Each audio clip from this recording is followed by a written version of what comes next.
What's up, everybody? It's your boy Lewis Knight, and here's my review for Bravo Team for the PSVR playthrough on the PS4 Pro. Real quick, just want to apologize. I really wanted to do a live stream for this game, but it wasn't possible because the PlayStation wouldn't let me. So here's my review instead. So here's the story.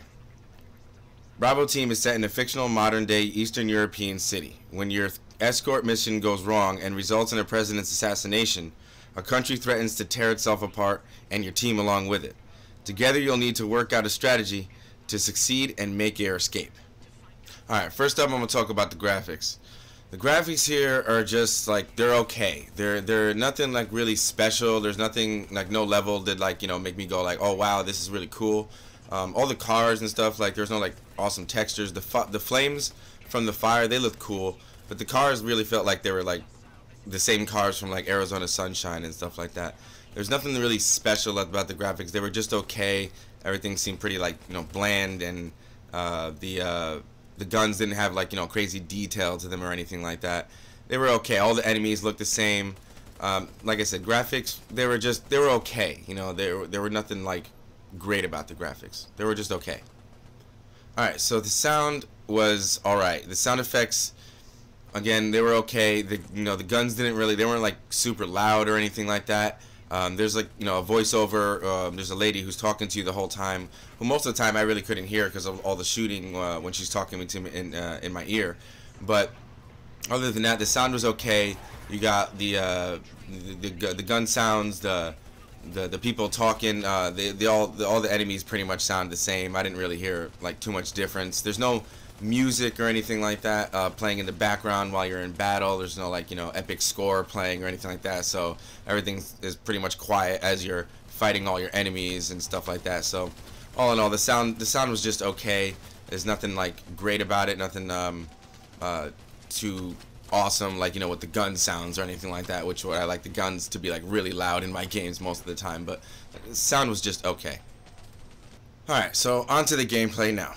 The gameplay was okay. Again, it's gonna be a lot of okays. It's just the gameplay is just mediocre. The game has you using the aim. I use the aim controller for the game for the whole gameplay, and the gameplay was just okay. Like, the gun felt fine. It didn't. It was a little bit floaty, not like Doom VFR, but just a little bit. The aiming down the sights felt fine. Every now and again I'd get a little drift with my gun, but I'd shake it and it would be fine. But the gun has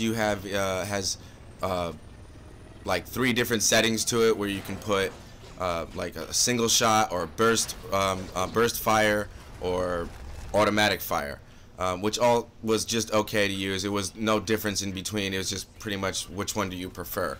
The gameplay was pretty much basic, and, like, again, you're moving from one space to another by watching everything happen. The character moves from one spot to another, and you watch it as it happens, like a movie.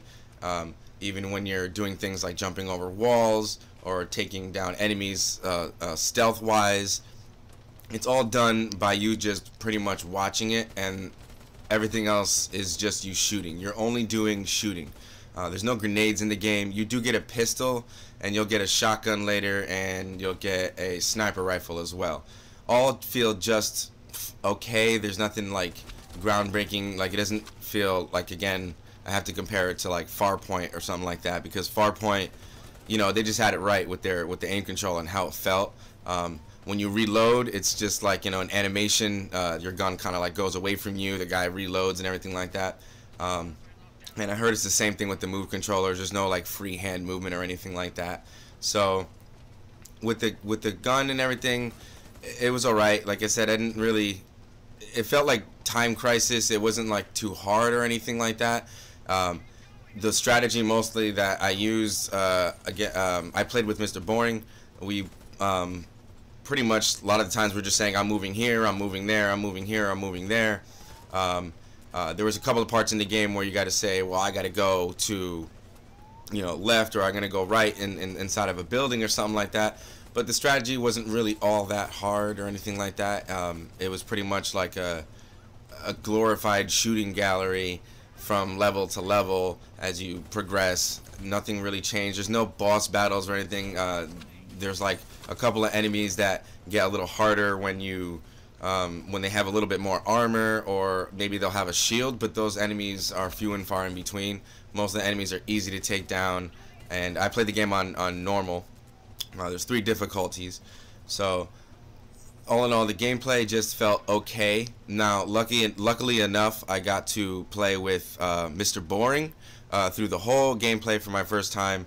The entire campaign I played through with Mr. Boring. Thank you, Mr. Boring. It was so luckily there I did have a little bit of fun. I had, well, more fun than I thought, playing with a partner. You know, talking to him and you know, helping him and reviving him reviving me. But I did play the game some by myself, and it kind of lacked all that fun and stuff like that. You know, it didn't really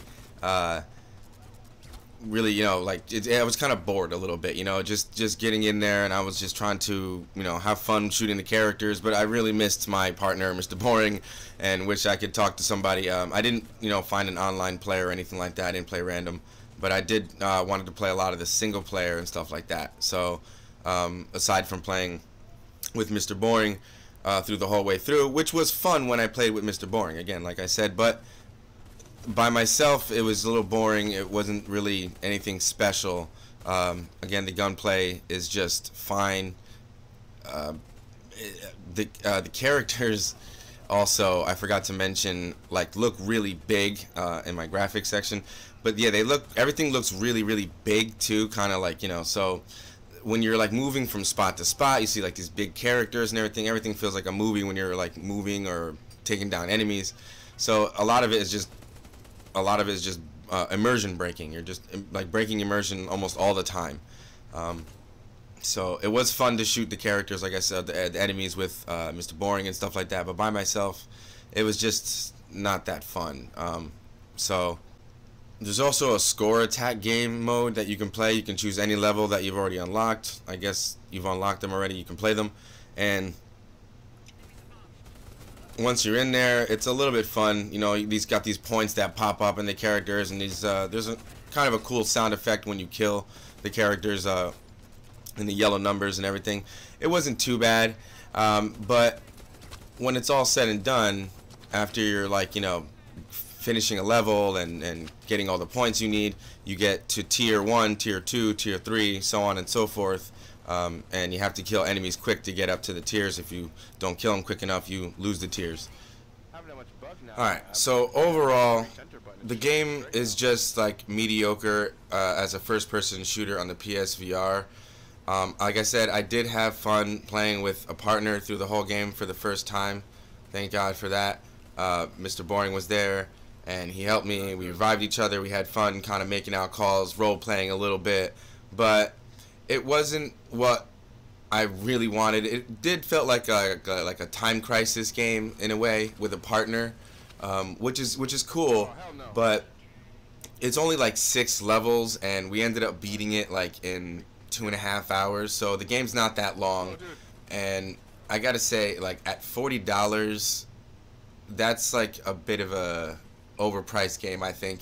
So I would say I would recommend this game like at half price if you like want to check it out one day.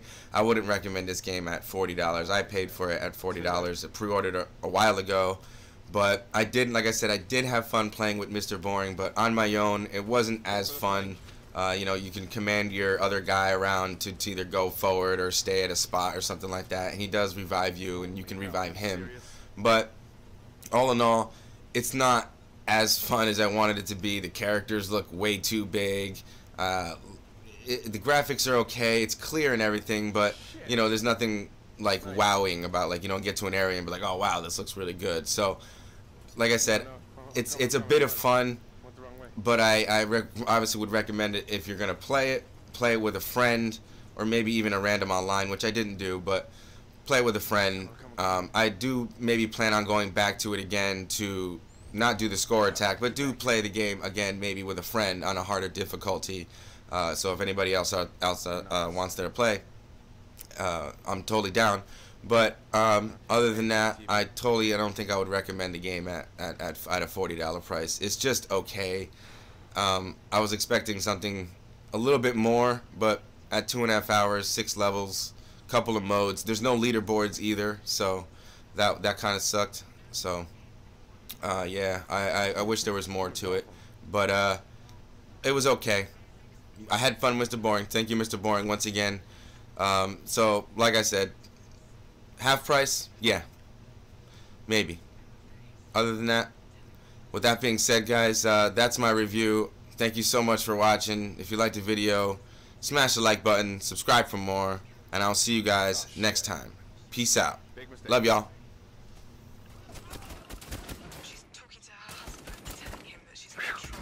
That was close. All clear.